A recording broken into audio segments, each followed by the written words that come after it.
Sir loan credit card award வந்தா என்ன பண்ணும் சார்?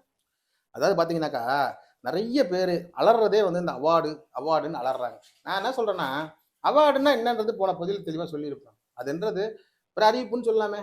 அதாவது ஒரு ரிட்டயர்டு ஜட்ஜு, இல்லன்னா 10 வருஷத்துக்கு மேல பிராக்டிஸ் பண்ற ஒரு லாயர். பண்ண லாயர், இல்ல பண்ண போற லாயர். இப்பலாம் யாருன்னே தெரியல ஆர்பிட்ரேஷன் எடுக்கிறவங்கலாம். ஆன்லைன்ல வராங்க. அப்படிப்பட்ட பேர் எங்கேயுமே இல்ல. இது ஓடிஆர் தளங்கள் நடத்தக்கூடிய ஒரு பெரிய மோசடி. இந்த பேங்க் என்ன பண்றாங்கன்னா, இந்த ஓடிஆர் தளத்த புடிச்சு எதுக்கு தொங்கிட்டு இருக்காங்கன்னா, அவங்ககிட்ட குடுத்தா காசு கம்மி. ஏன்னா, ஒருத்தர்கிட்ட போயிட்டு வெங்காயம் வாங்குனீங்கன்னு வச்சுக்கங்களேன், அவன் ரூ. 60க்கு விக்கிறான்.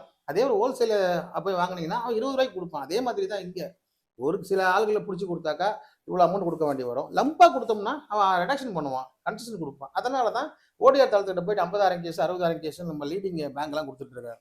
மெயினா பார்த்தீங்கன்னா, ஐசிஐசிஐ, இந்த ஹெச்டிஎஃப்சி, இந்த ஐடிஎஃப்சி, அப்புறம் பஜாஜ், ஆக்சிஸ் இவங்க எல்லாமே கொஞ்சம் பெரிய தலைங்க. இவங்கலாம் என்ன பண்றாங்கன்னா, இந்த ஓடிஆர் தளத்த பார்த்துட்டு, அவங்ககிட்ட போயிட்டு, இந்த மாரி எங்க கேஸ் எடுத்து நடத்துங்கன்னு சொல்லிட்டு டிஜிட்டல் டாக்குமெண்ட்ட குடுத்துடுறான். அவரு வந்து ஒரு பஞ்சாயத்து அதிகாரி மாரி. அவர் என்ன பண்ணுவாரு, நீ குடு, நீ குடுக்காதன்னு சொல்லிட்டு போ முடியும். ஆனா பக்கா வந்து மோசடி நடக்குது. ஏன் தெரியுங்களா? அந்த யாரு இந்த முறையா ஆர்பிட்ரேஷன் எடுக்கிற ஒரு ரிட்டயர்ட் ஜட்ஜுக்கு தெரியும். ப்ராசஸ் தெரியும். அவங்க ரொம்பலாம் வந்து அ ரிஜிடிட்டியா இருப்பாங்க. இந்த பக்கமும், அந்த பக்கமும் வந்து பார்த்து தான் அவங்க சொல்லுவாங்க. ஆனா இவங்க காசு வாங்கிட்டு கையெழுத்து போட்டு குடுத்துடுறாங்க. இத வச்சு பேங்க் மேனேஜர் மிரட்டி அக்கவுண்ட்ட ஃப்ரீஸ் பண்ணிடுறாங்க. இதுதான் இல்லீகல். யாருக்கும் தெரியாத பக்கம் இது. உங்க அக்கவுண்ட் ஃப்ரீஸ் ஆகுது. அது கோர்ட்டுக்கு போய்லாம் ஃப்ரீஸ் ஆகல.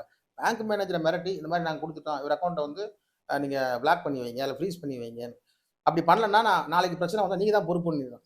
பேங்க் வந்து பயந்து போய் அக்கவுண்ட் ஃப்ரீஸ் பண்றாங்க. அது கோர்ட் ஆர்டரால கிடையாது. ஏன் ஃப்ரீஸ் பண்றாங்கன்னா, இப்போ ஒரு டிஃபால்டர்ன்னு எடுத்துக்கங்க. அந்த டிஃபால்டர் வந்து ஆக்சுவலி அந்த அக்கவுண்ட்ல மைனஸ்ல தான் இருக்கும். அதே போல இல்லன்னா பணமே டிரான்சாக்ஷன் இருக்காது. அந்த அக்கவுண்ட்ட ஃப்ரீஸ் பண்றதுல பேங்க் ஒண்ணும் பெரிய பிரச்சனை இல்ல. ஏன்னா வருங்காலத்துல நீங்க பணம் போட போறதில்ல. உங்க பேர்ல எஃப்டி இல்ல. எதுவுமே கிடையாது. முதல்ல நீங்க அவனுக்கு தேவையே இல்ல. ஒரு பேங்க்குக்கு அவர் வந்து ஒரு பிக்ஸட் டெபாசிட், ஒரு டிரான்சாக்ஷனு இந்த மாரி இருக்கிற ஆள் தான் பேங்க்குக்கு தேவையே தவிர, நீ கடன்காரனா பேங்க்காரன் எப்படி ஏத்துப்பான்? நீங்களே கடன் வாங்கியிருக்கீங்க. கடன் வாங்குன உங்களோட அக்கவுண்ட் எங்களுக்கு எதுக்கு? எங்களுக்கு தேவையே கிடையாது. ஃப்ரீஸ் நாங்களே பண்ணிடுறோம்னு சொல்லிட்டு பண்ணிடுறாங்க. ஸோ கோர்ட்டு தான் போகணும்னு அவசியமே இல்ல. உங்க பேங்க் அக்கவுண்ட் ஃப்ரீஸ் பண்றதுக்கு வந்து சின்ன காரணமே போதும். நீங்க எதுவா இருந்தாலும் இப்ப அங்க பேசிக்கன்னு அனுப்பிச்சு விட்டுருவாங்க. இந்த பேங்க் ஃப்ரீஸ் ஆனா கூட வந்து கோர்ட் ஸ்டெப் எடுக்கணும்னா நம்ம செஷன்ஸ் கோர்ட்டோ, ஹை கோர்ட்டுக்கும் போயிட்டு அந்த அன்ஃப்ரீஸ் எடுக்கணும். அந்த அன்ஃப்ரீஸே எடுத்தா கூட அவருக்கு எந்த பிரயோஜனமும் இல்ல. ஒண்ணு சேலரி அக்கவுண்டா இருக்கும். இல்ல சேவிங்ஸ் அக்கவுண்டா இருக்கும். 2 அக்கவுண்ட்ல எந்த அக்கவுண்ட்ட பிளாக் பண்ணாலும் அதுல பணம் வரப்போறதில்ல. பணம் வந்தா புடிச்சிருவாங்க. நீங்க எத்தன வருஷத்துக்கு கழிச்சு அந்த அக்கவுண்ட்ல பணம் போட்டாலும் புடிச்சிருவாங்க. உங்க அக்கவுண்ட் ஃப்ரீஸ் ஆனது ஃப்ரீஸ் ஆனது தான். அத போய் அன்ஃப்ரீஸ் பண்ணணும். நெறைய பேர் சேலரி அக்கவுண்ட் இதுக்கு பேசாம நீங்க ஜாப் மாத்துறது தான் பெஸ்ட். ஏன்னா, அந்த அக்கவுண்ட்ல நீங்க அதே அக்கவுண்ட்ல பணம் போட்டு திருப்பி தான் புடிப்பாங்க. ஏன்னா, இன்னைக்கு வேணா அன்ஃப்ரீஸ் பண்ணி விட்டுறலாம். ஒரு ஆர்டர் அன்ஃப்ரீஸ் பண்ணலாம். அடுத்த ஆர்டர்ல ஃப்ரீஸ் பண்ணி விட்டுருவான். நீங்க தான் சார் அதுக்கு காரணமே. நீங்க தான் டிஜிட்டல் அக்ரீமெண்ட் சைன் போட்டு குடுத்துருக்கீங்க. நான் பணத்த கட்டலன்னா அவார்ட் மூலமா அக்கவுண்ட் நீ அனுமதி இல்லாம யூஸ் பண்ணலான்றது உங்க அக்ரீமெண்ட். அத தான் காட்டுவாங்க. இங்க அக்ரீமெண்ட் தான் செல்லும்.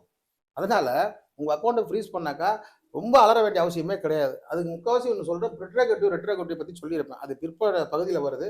இப்ப பொறுத்தவரைக்கும் அவார்ட் வந்துட்டா சிம்பிளா ரொம்ப எமோஷன் ஆவாம அடுத்து என்ன போறதுன்னு பார்த்துக்கங்க. அதுக்கு ரெட்ரோகேட்டிவ் முன்மேவு, பின்மேவு சட்டம்னு இருக்கு. அத பத்தி நான் பின்னாடி சொல்றேன். நிச்சயமா அவார்ட் வந்தவங்களுக்கு வந்தாலும் சரி, இல்ல வருதுன்னு சொல்லிட்டு உங்களுக்கு ஒரு அறிவிப்பு வந்தாலும் சரி, அத நீங்க பார்க்கணும். அதாவது இந்த அவார்ட் வந்த உடனே 2, 3 விஷயங்கள் பண்ணலாம். அந்த அக்கவுண்ட் தான் வேணும் முடிவு பண்ணிட்டீங்கன்னாக்கா, செஷன்ஸ் கோர்ட்லயோ, ஹை கோர்ட்லயோ 34 கிளாஸ் 3 பெட்டிஷன நீங்க ஃபைல் பண்ணலாம். அவங்க ஆர்டர் குடுக்குறது 17 கிளாஸ்ல குடுப்பாங்க. 17 கிளாஸ் தூக்கி போடுங்க. 34 கிளாஸ் 3 கையில எடுக்கிறோம். எடுத்து அன்ஃப்ரீஸ் பண்ணி விட்டுறலாம். ஒரு டெம்பரரியாவோ இல்ல வந்து பெர்மனன்ட்டாவோ அந்த அக்கவுண்ட் வந்து அன்ஃப்ரீஸ் ஆயிரும். ஸோ வழக்கமான டிரான்சாக்ஷன் வைக்கலாம். அதுக்கப்புறம் பார்த்தீங்கன்னாக்கா, அந்த அக்கவுண்ட் அப்படியே விட்டுட்டு நீங்க அடுத்த அக்கவுண்ட்க்கு யூஸ் பண்ணலாம். புரியுதுங்களா? ஆனாலும் அதிலயும் பிளாக் போறதுக்கு வாய்ப்பு இருக்கு. அதுக்கு நீங்க ஆல்ரெடி உங்க லீகலோட ப்ராசஸ் நீங்க என்ன பண்ணியிருக்கீங்கன்றது பேங்க் ஃபீட்பேக் போனா தான் நெக்ஸ்ட் அவன் ஃப்ரீஸ் பண்றதா வேணாமான்னு முடிவு பண்ணுவான். நீங்க அன்ஃப்ரீஸ் பண்றதுக்கு பெட்டிஷன் ஃபைல் பண்ணிட்டா அவனுக்கு காப்பி போயிரும். அவனுக்கு சம்மன் மாரி போயிரும். இந்த சோல் ஆர்பிட்ரரியே ஒரு பார்ட்டியா கூட நம்ம கூப்பிடலாம். எங்க கோர்ட்டுக்கு.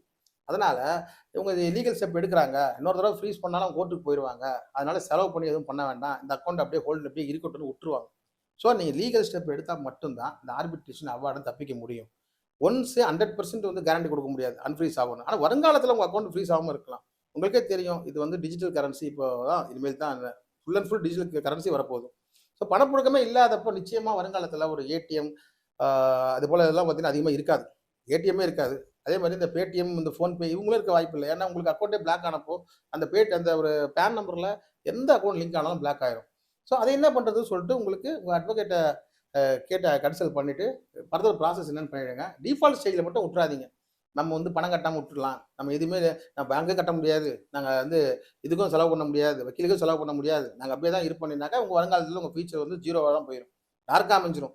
ஏன்னா நீங்கள் வந்து எதையுமே முயற்சி எடுக்காமல் வாங்கினேன் சார் கொடுக்க முடியல சார், என்னால் வாங்கினதும் கட்ட முடியாது, கொடுக்கறதும் கட்ட யாருக்கும் அட்வொகேட் ஃபீஸ் கொடுக்கும் டைமில் எதுவுமே கிடையாது சார், அதை எதிர்த்து போட சொன்னீங்கன்னா நாளைக்கு உங்கள் ஃபியூச்சரில் வந்து எங்கே போய் வேலை செஞ்சாலும் அட்லீஸ்ட் உங்கள் அக்கௌண்ட் தான் கிரெடிட் பண்ணுவோம். உங்கள் அக்கௌண்ட்டில் கிரெடிட் பண்ணும்போது நிச்சயமாக ஒரு அக்கௌண்ட் நம்பர் வேணும். மொத்தமாக உங்களுக்கு எல்லாம் சேர்த்து பிளாக் பண்ணிட்டாங்கன்னா ஒன்றும் பண்ண முடியாத சூழ்நிலைக்கு வந்துடும் சொல்லி முடிச்சுக்கிறேன்.